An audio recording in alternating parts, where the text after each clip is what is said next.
I'm just going to draw everybody's attention to the Psychiatric Liaison Accreditation Network 7th edition standards, which were released in August 2022.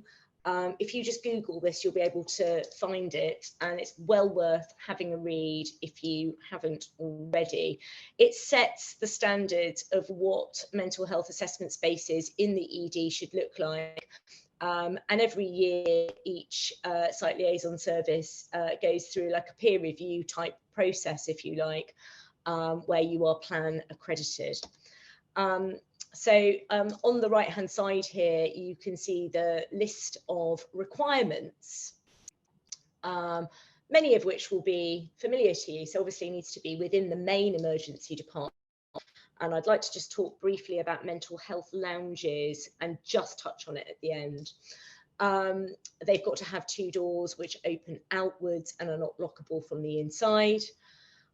They should have an observation panel or window so that we're able to provide one-to-one observation outside of the room.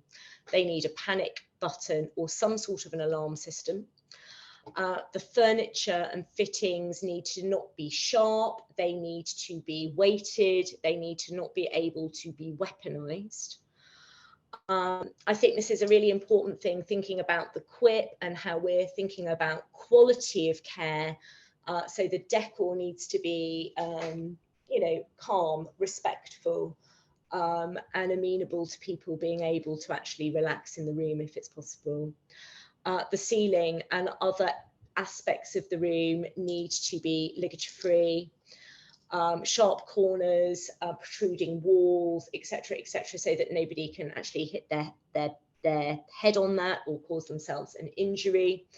And one of the things that I think is a really big challenge at the moment actually is the use of ED trolleys in assessment areas for those long lengths of stay when you really want to provide patients with the opportunity to lie down and have a sleep, because of course our usual ED trolleys are in themselves a ligature risk. You might also want to think about the bathroom facilities for these patients as well, and the ligature risk within them.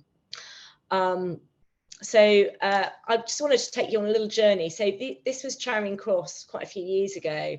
That's actually me down the bottom there, and our A&E assessment room, which was just here, was right next to our ambulance entrance point, which was a total disaster because it meant that every time LAS came in delivering a patient, there was an option for people to abscond.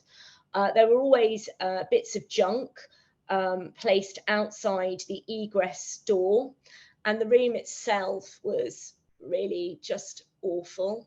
If you're thinking about parity of esteem between physical and mental health care, you know, the room in itself, that it's so unfriendly, unwelcoming, and frankly really awful, really speaks to that.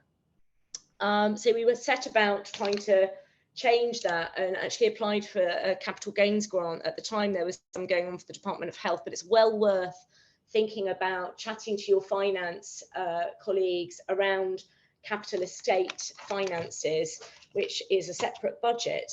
Who knew? And we got together with an architect who was doing MSc in healthcare design, and there are many students around doing this, and it's quite good. You can link with them often for free, and they are keen to come and do a project in your department, and I can hook you up with some if you'd be interested in that. But we designed, with the support of the architecture and using stakeholders via a mental health big room, a much nicer room. And things to consider within that room were, we got bespoke furniture that kind of wrapped around the corners of the room.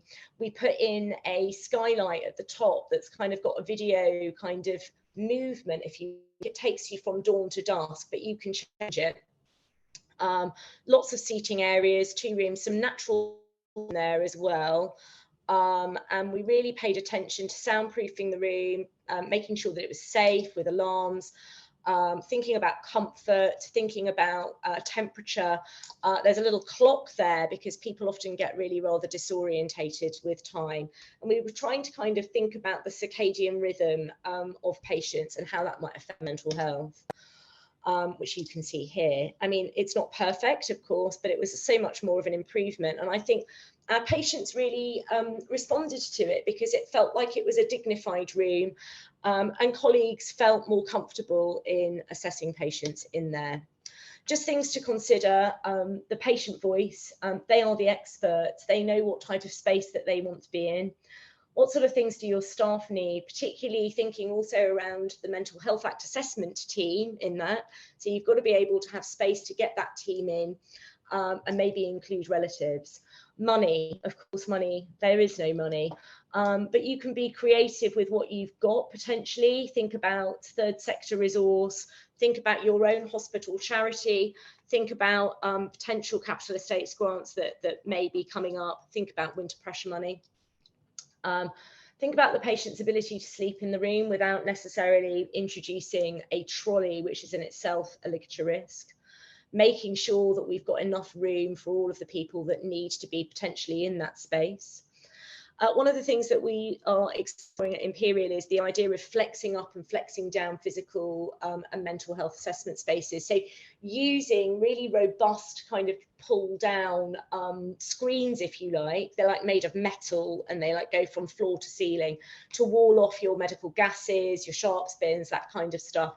And then being able to place some furniture, which I'll just talk about in a little bit of time, into those spaces so that you can flex up and flex down according to what sort of demand you've got at the time.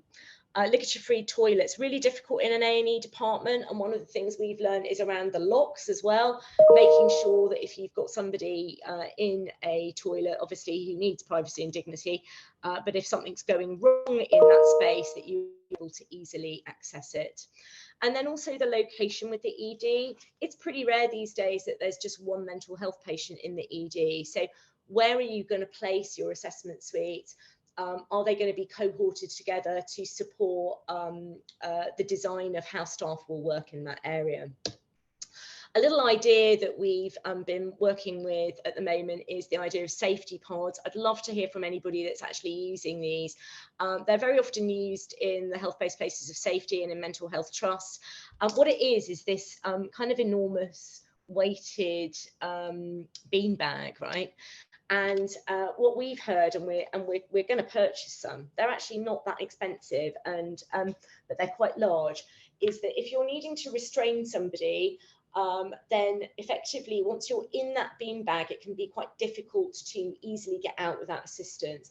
And the beanbag itself kind of wraps around and gives you a little bit of a supportive hug, and could be a potentially kinder way than forcing people to the floor or, you know, the laying on of hands.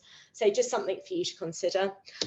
We've talked about outdoor space, and that's a ridiculous picture of me trying to do some gardening. By the way, not thanks to me, but all of the plants have survived in this. We did a mental health garden because we were lucky enough to have a little bit of space at Charing Cross. We crowdfunded for this and we raised £6,000 in about 2 weeks. So crowdfunding is an option for these sorts of things. It's not a smoking garden, although we will turn a blind eye if people want to go out there. And obviously it's for low risk patients. But thinking about, is there anything you can do with your outdoor space to support people just being able to connect with nature, get some fresh air, discombobulate from being in a busy ED. And then finally, really interesting to hear about anyone that's working with mental health lounges in collaboration with their mental health trust. At the moment, it doesn't appear that there are any actual set standards for that. And it'd be interesting to see what Plan come up with in their future iteration of guidance. At the moment, what we've heard is that most of those mental health lounges are things like sort of, they've got recliner chairs and they're for relatively low risk patients. But I think there's a real opportunity here to think about what that option might look like as a psychiatric kind of clinical decision unit or observation unit for people who need that little bit more time to settle rather than being in the main ED. I'm going to stop there and now stop sharing my screen.